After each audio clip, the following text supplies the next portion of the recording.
3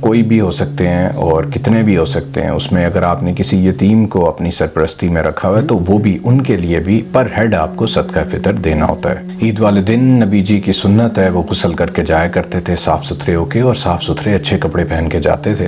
اور یہ اس لیے نہیں ہے کہ یہ اللہ کو اس کی ضرورت ہے۔ میں آپ کو بتاؤں، آپ کا صاف ستھرا ہونا اور صاف کپڑے پہننا اور خوشبو لگا کے جانا جو کہ سنت ہے، یہ صرف اس لیے کہ آپ جب زمانے میں اوروں کے ساتھ گھلے ملیں تو اوروں کو آپ کی وجہ سے تکلیف نہ ہو بلکہ خوشی محسوس ہو آپ سے مل کے۔ اگر آپ صاف ستھرے ہیں، آپ کے کپڑے صاف ہیں، آپ سے خوشبو آ رہی ہے تو فرشور جو آپ سے ملے گا وہ خوشی حاصل کرے گا، اور یہی مومن کی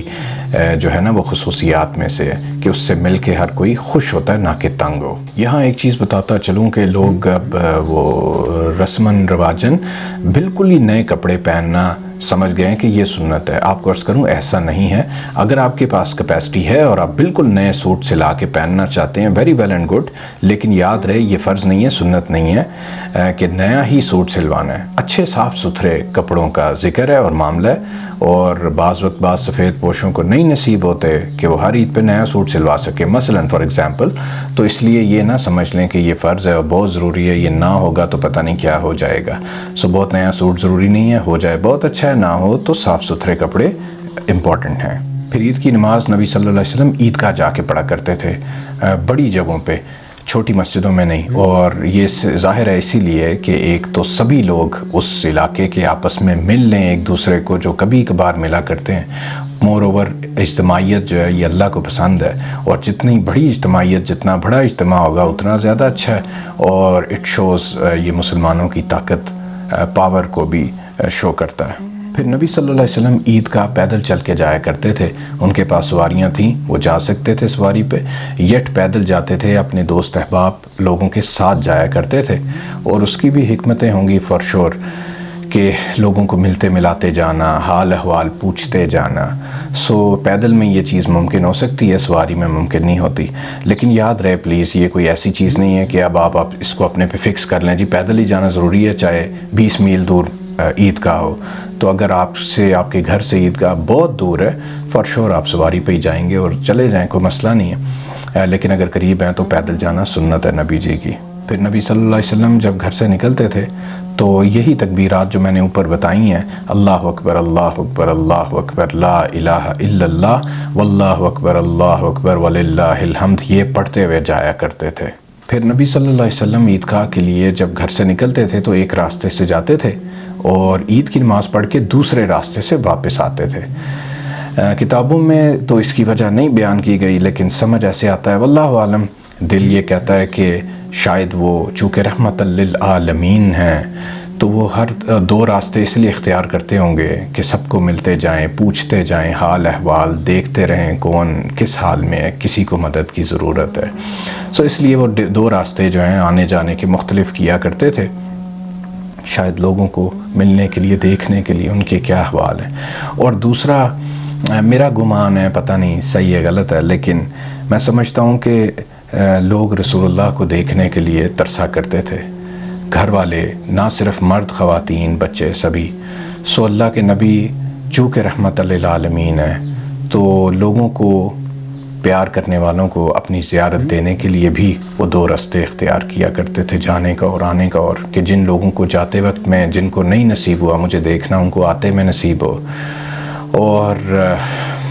کیا ہی خوبصورت بات ہے ان کی کہ وہ اللہ نے ان کو رحمت بنا کے سراسر بھیجا، اور وہ ہمیشہ ہر کسی کو خوشی دینا چاہتے تھے۔ پھر عید والے دن یاد رکھیں عید کی نماز جو ہے وہ 2 رکعتیں ہیں، اس سے پہلے اس کے بعد کوئی نوافل یا سنتیں نہیں ہیں جو پڑھنی ہوتی ہیں، تو یہ یاد رہے۔ پھر دوسرا یہ کہ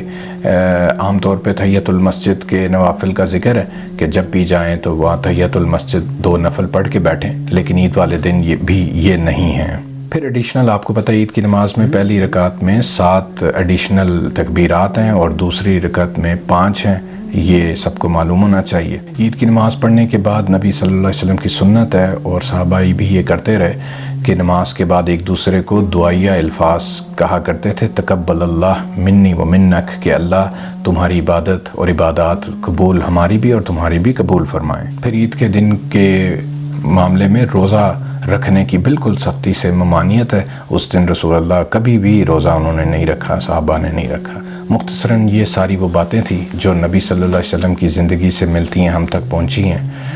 میری تمنا ہے، دعا ہے اپنے لیے، آپ سب کے لیے، کہ اللہ تعالی ہمیں ایسا کر دیں کہ نہ صرف رمضان میں بلکہ ہر روز، چاہے وہ عید کا دن ہے، کوئی بھی دن ہے، کس قدر خوشیوں کے دن ہیں یا غمیوں کے دن ہیں، ان میں ہم اپنے نبی کو نہ بھولیں، ہر وقت یاد ان کی رہے، ان کی اتباع رہے، ان کو فالو کرنے کی محبت من میں بس جائے۔ یہی وہ لوگ ہیں جو نبی سے محبت کرنے والے ہیں، یہی وہ لوگ ہیں جن سے اللہ تعالیٰ محبت کرتے ہیں، یہی فلاح پائیں گے دنیا میں، یہی پائیں گے فلاح آخرت میں۔ اگر آپ چاہتے ہیں سکسیسفل لائف گزارنا تو یہی طریقہ ہے رسول اللہ کے پیچھے چلنے کا۔ اللہ ہم سب کو توفیق دیں انشاءاللہ، اور بہت ساری عیدیں آپ کو نصیب کریں، مجھے نصیب کریں، ہم سب کو اپنی اتباع میں، اپنے فضل میں رکھیں اللہ انشاءاللہ۔ بہت خوش رہیں، دعا میں یاد رکھیں۔ السلام علیکم ورحمۃ اللہ وبرکاتہ۔